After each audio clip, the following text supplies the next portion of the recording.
In this question, we're asked to find the xg of an arc with a linear density. So by looking at the diagram provided here, we're told that the radius here, it's A, which is represented here, and it has this angle here. So what we have to do now is to find the linear density. The way we go about doing this is that we must find a slice here, or a piece here in the diagram. This piece we'll call ds. So what happens is that ds is a tiny part of the arc. We're going to use this ds to find the mass of the arc, and then from this mass we're going to find the center of mass, or the x coordinate of the CG, which is the center of gravity, using this ds. So we have to first do just a little construction here. So we're going to introduce theta. Theta will be the angle theta will be the angle between these two angles. Okay, theta is between these two angles, and then we have them, you can see here from the diagram. So it's something which goes like this, and then from here we're going to introduce also d theta. D theta is just a tiny bit of theta, and from what we have written already, we can deduce that ds is equal to a, which is the radius, times d theta, which is the length of an arc.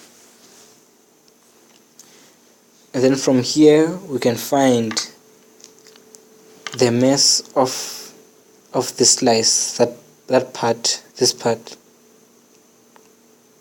We can find that mass. The way we find this mass, we're going to call it dm. We're going to call it dm, which is the mass of that slice. The mass there will be equal to the density multiplied by the length. So in a way, because we know that the length is this one, so the density will be multiplied by ds, but ds is equal to a d theta. This is dm.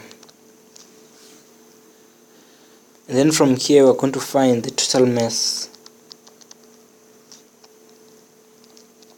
of the arc. The way we find the total mass is that we are going to sum up all the ds's here, all of them, from negative alpha to positive alpha. So in a way, we have to take an integral which is between negative alpha and positive alpha. The way we're going to call our total mass big M. Big M will be equal to the integral of dm, or summing many dm's from negative alpha to positive alpha. So we can simplify this as theta a d theta from negative alpha, and then this integral will just be integral from 0 to 2. Since this part is symmetrical about the x-axis, so we can just take the integral from 0 to alpha, but then multiply it by 2 in order to put in this part. So it would be 2 times the integral from 0 to alpha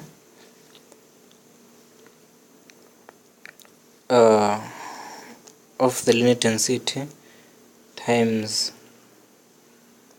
theta. And then after, when you have taken the integral, we're going to get 2a times lambda and alpha.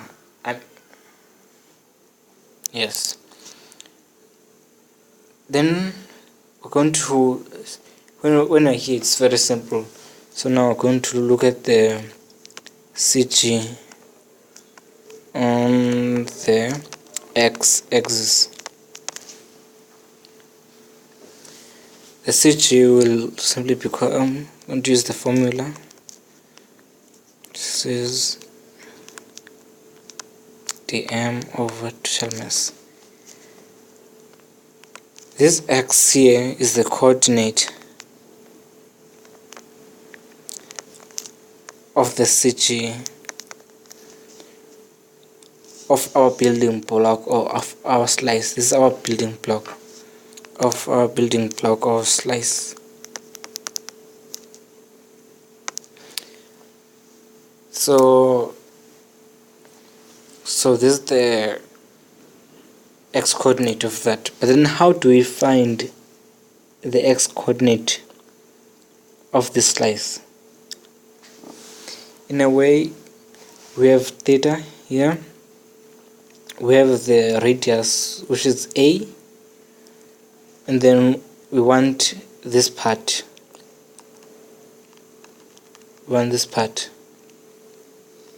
so in a way this is forming a right angled triangle. So we can simply see that the x coordinate there of the CG will simply be a cos theta.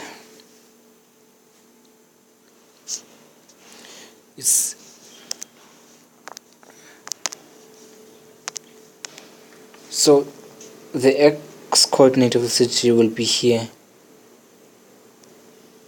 So it's from here to here. But then we know that this is theta.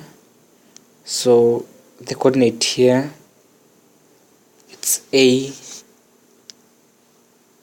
cos theta. So let's just substitute there.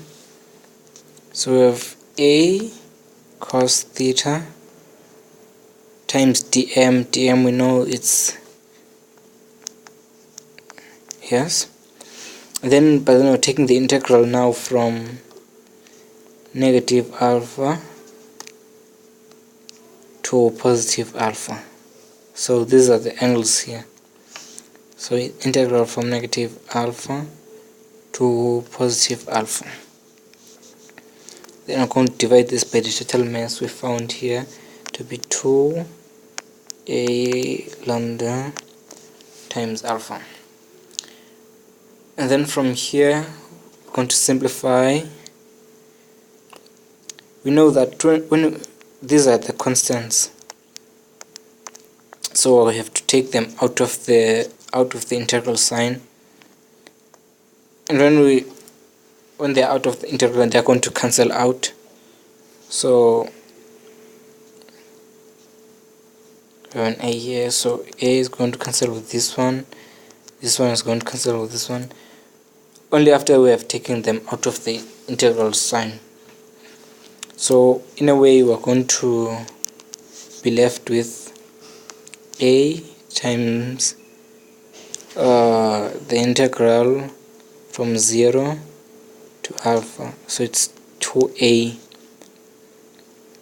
of cos theta and then divided by 2 omega.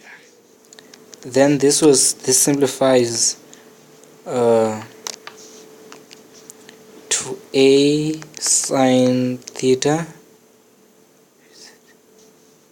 over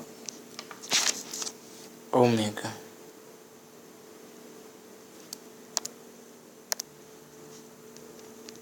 But then still this is from 0 to omega, so this will become